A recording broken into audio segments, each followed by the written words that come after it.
हाय दोस्तों, good morning. कैसे हो आप सब। और आज मेरी सुबह वाली शिफ्ट है, लेकिन मैं लेट हो चुकी हूँ, तो इसीलिए बस अभी मैं नहाने के लिए जा रही हूँ, फिर उसके बाद मैं जाऊँगी ऑफिस। मैंने सोचा मैं लेट हो चुकी हूँ, तो मैंने सोचा आप लोगों को बता देती हूँ। वैसे मैंने मैसेज कर दिया है ऑफिस में कि मैं लेट हो गई हूँ, तो मैं लेट ही आ पाऊँगी। बाकी ऐसी तो कोई दिक्कत है नहीं, सब मैनेज हो ही जाएगा। हाँ यार, क्योंकि ना मैं ना लिखते लिखते ना कल रात ना बहुत लेट सोई थी। रात हो नहीं, क्या सुबह ही सो पाई थी मैं 6 बजे, वही पहले की तरह, तो इसलिए मैं लेट हो गई। तो ठीक है, फिर जल्दी जल्दी निकल के ऑफिस चली जाती हूँ। 8:30 बज रहे हैं और जैसा कि आप देख सकते हैं मेरे पीछे डेकोरेशन हो चुकी है दिवाली की, एकदम मस्त वाली।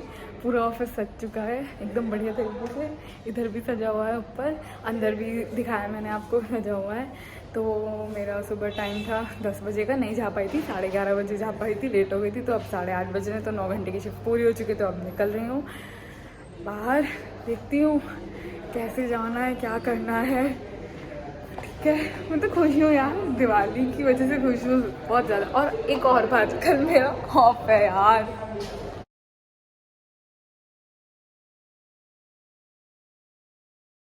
आफ्टर 10 डेज मुझे ऑफ मिला है कल का। Wow, I am so happy. तो घर पे वापस आ चुकी हूँ फाइनली। और भाई ठंड बहुत बढ़ गई है, इसलिए मैंने तो जैकेट पहन रखी है। और जैसा कि मैंने आपको दिखाया था, मेरा ऑफिस कितना सुंदर सज रहा है। तो आप लोग मुझे कमेंट करके बताना कि आप लोगों की दिवाली की तैयारी कैसी चल रही है। भाई मेरा तो पूछो ही मत यार, पता नहीं मुझे जाने को मिलेगा या नहीं मिलेगा। लेकिन कल मेरा फाइनली मुझे ऑफ मिला है। सर ने बोला तुम इतने दिन से काम कर रही हो तो तुम ऑफ लो। तो मुझे ऑफ मिल चुका है। मैंने मम्मी से पूछा, मम्मी मैं घर पे आ जाऊँ। मम्मी ने बोला नहीं, थकने की कोई ज़रूरत नहीं है। मैंने बोला मम्मी आ जाती हूँ, मैं भी दिवाली की साफ़ सफाई करा लेती हूँ यार। फिर मम्मी ने बोला वो सब हो जाएगा और तुम अपना एंजॉय करो। तो कल देखती हूँ कुछ अच्छा अगर आप लोग के लिए कर सकती हूँ। कल मेरा ऑफ है। और अब तो कुछ लिखने के लिए बैठूंगी। और दोस्तों को वीडियो भी शेयर नहीं करी थी, वो भी शेयर करनी है। हालांकि मुझे पता है कि आप लोग मुझसे बहुत प्यार करते हो, तो आप लोगों ने देख ली होगी मेरी वीडियो। लेकिन फिर भी मेरी तो फॉर्मेलिटी है ना, वो पूरी करनी पड़ेगी। तो मैं आपको वीडियो भी भेजनी है अभी, फिर एडिट करूँगी और फिर अपलोड करूँगी। आज तो देर से भी सो जाऊँगी तो कोई दिक्कत नहीं है, क्योंकि कल ऑफ है आराम से। और आपको पता है आज मुझे क्या मिला। देखिए आज मुझे ना ये मिले, इतनी सारी बुक दी है। पता है मेरे एक सर है, उन्होंने मुझे इतनी सारी बुक दी है। उन्होंने पहले मुझे दी है, ये प्रेमचंद की है, मानसरोवर नाम है जिसका, ठीक है। दूसरी वाली है डार्क हॉर्स। एक है नोबल शांति पुरस्कार विजेता मलाला, एक बहादुर बेटी की कहानी, नोबल पीस प्राइज विनर है ये। एक है सत्यव्यास, एक जागरण, नीलसन बेस्ट सेलिंग लेखक ऑफ कोलकाता। अगर आप में से किसी ने भी ये चारों में से कोई भी एक भी बुक पढ़ी हो ना, तो मुझे बताना, ठीक है। और मैं तो फिर आपको पढ़ पढ़ के बताऊंगी ही। हालांकि इतनी सारी बुक्स का कलेक्शन कर लिया है मैंने, अभी तक एक भी बुक पूरी पढ़ी है नहीं, है ना। पता है मेरे सर ने पहले मुझे बोला कि मैं पहले प्रेमचंद वाली कहाँ पढ़ूं, फिर मैं अभी दूसरी बताई थी वो डार्क हॉर्स पढ़ूं, फिर मलाला की पढ़ूं और फिर सत्यव्यास। तो ठीक है, कोशिश करूंगी कि क्या है, क्या कर सकती हूँ, पढ़ने की कोशिश कर सकती हूँ मैं पूरी पूरी। क्योंकि यार लिखना भी होता है, पढ़ना भी है, तो अब पढ़ना तो पड़ेगा। पढ़ना तो बहुत इंपॉर्टेंट है अगर आपको हिंदी अच्छी करनी है। तो इनमें से जैसे भी पढ़ लूँगी तो आपको बताऊँगी। तो मैंने आपसे जैसे बोला अभी, तो आप लोग भी मुझे बताते रहना कमेंट करके क्या क्या है। बाकी जो मेरी अधूरी कहानी रह गई है सचखंड की सड़क, वो भी मुझे पूरी करनी है, वो भी मैं धीरे धीरे पढ़ के आपको बताती रहूँगी। अब आ जाते हैं अपनी सचखंड की सड़क पे, जो मेरी अधूरी रह गई थी। मैं आपको वहाँ से बताना शुरू करती हूँ जब वो अपना शरीर त्याग देते हैं। तो फिर उसके बाद उनकी कहानी शुरू होती है, जो शरीर त्याग के चले जाते हैं, लेकिन सारी अपनी साथ संगत की जिम्मेदारी दूसरे गुरु पे दे जाते हैं। तो अब उनकी कहानी है। उनके माता पिता का मैंने आपको नाम बता दिया था, उसके आगे से अब मैं स्टार्ट कर रही हूँ, ठीक है। जिनके पापा का नाम था वरियाम सिंह, माता जी का नाम था आस कौर जी, ठीक है। उनका खुद का नाम था सतनाम सिंह जी। तो उनका जन्म हुआ था 25 जनवरी सन 1919 में हुआ था, ठीक है। तो शहंशाह मस्ताना जी ने उनका नाम बदलकर सतनाम सिंह जी रख दिया था, ठीक है। और वो अपने मम्मी पापा के इकलौते बेटे थे। जब वो 5 साल के थे तो उनके पापा परलोक से धार गए। ठीक है। तो पापा का साया तो उठ गया उनके ऊपर से, तो उनकी देखभाल उनकी माताजी ने की, उनकी परवरिश, उनके संस्कार सब माताजी के थे।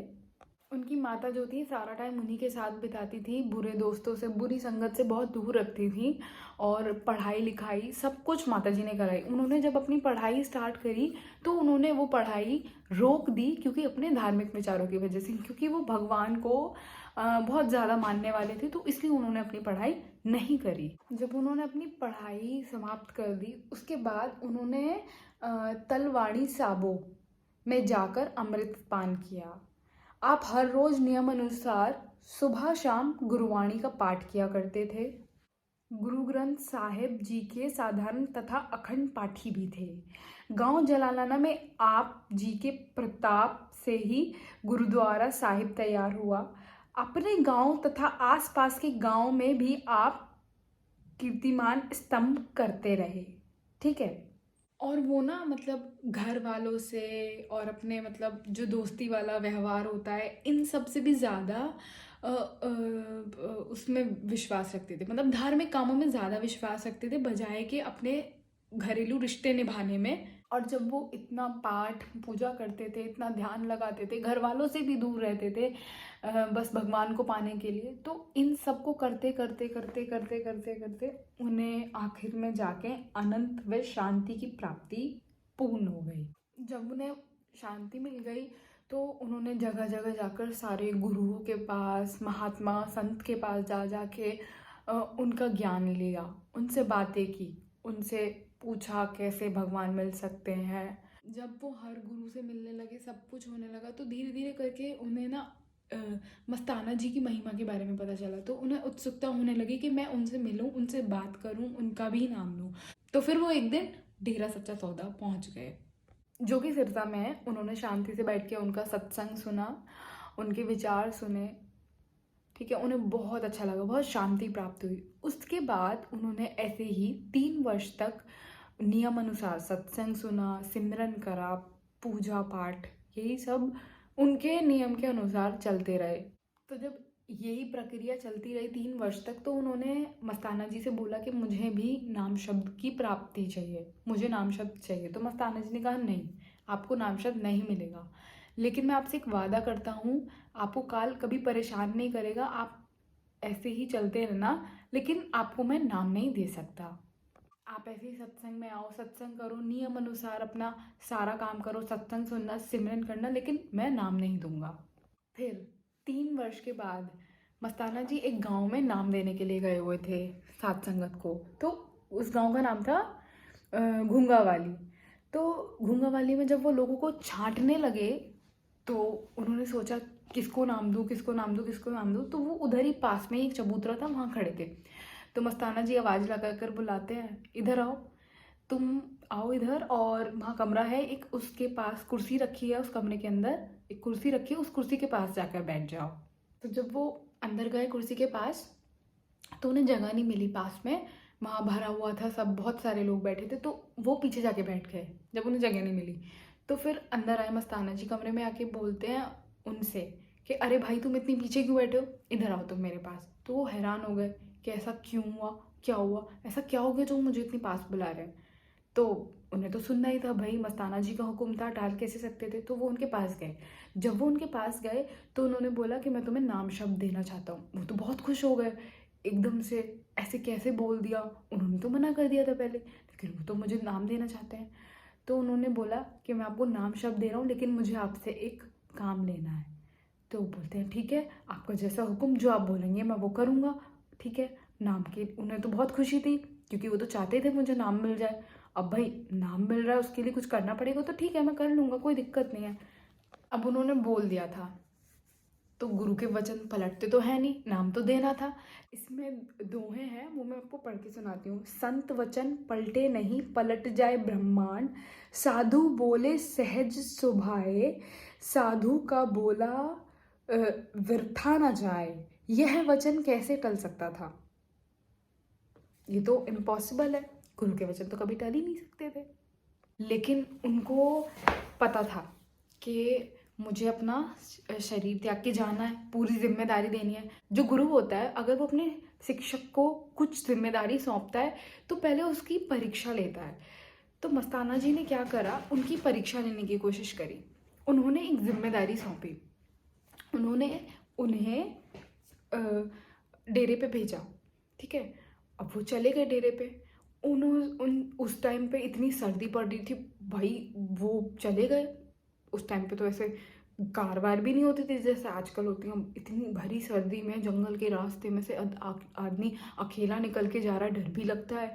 भरी सर्दी, 12 बज रहे, पूरे शरीर पे सर्दी सर्दी है ना। लकड़ी का नामो निशान नहीं कि वो लकड़ी जला ले ताकि थोड़ी देर बैठ जाए। उनसे एक सामान लाने के लिए बोला गया कि तुम जाओ और आश्रम से सामान लेके आओ। मस्ताना जी भी बहुत चालाक थे। उन्होंने क्या किया, उन्होंने आश्रम पे चोर उचक्कों को भेज दिया। वो उनकी परीक्षा लेना चाहते थे। अब सुनिए क्या हुआ। जब उन्होंने वहाँ चोर उचक्कों को भेज दिया, उन चोर उचक्कों ने क्या किया, उन्होंने आश्रम की दीवार वगैरह गिरा दी। अब भाई दीवार गिरा दी तो उसको अब सही भी तो कराना है। तो फिर उन्होंने क्या किया, उन्होंने सात संगत को बुलाया और मतलब वहाँ का काम शुरू करवा दिया। जो खराब हो गया था वो सब काम शुरू करवाने लग गए। अब उसे बना बुनू के और उल्टा सीधा मतलब ऐसे कर करके बहुत टाइम हो गया। तो उसको जिम्मेदारी दी थी ना पूरी संभालने की, तो उसको कैसे तैसे करके उन्होंने पूरा करवा दिया। उसमें जो सामान भी गायब हुआ था वो फिर एक ट्रैक्टर ट्रॉली वगैरह में सामान वगैरह लदवा के सब कुछ बिल्कुल उन्होंने सेट कर दिया, ठीक है।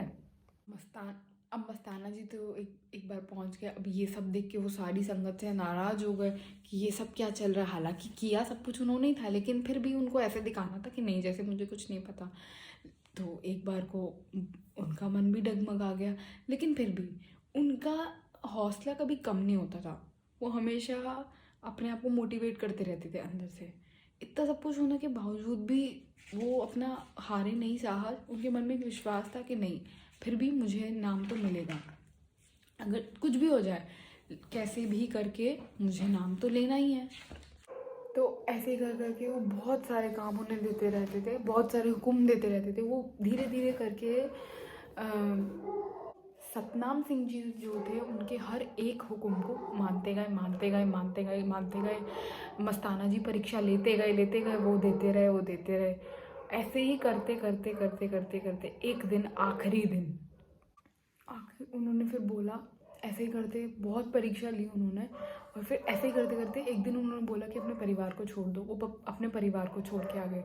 ऐसे ही करते करते उन्होंने बहुत सारे काम दिए। उन्होंने बोला कि अगर तुमसे कोई पूछता है कि सामान कहाँ से आया, क्या करना है इसका, तो क्या करोगे।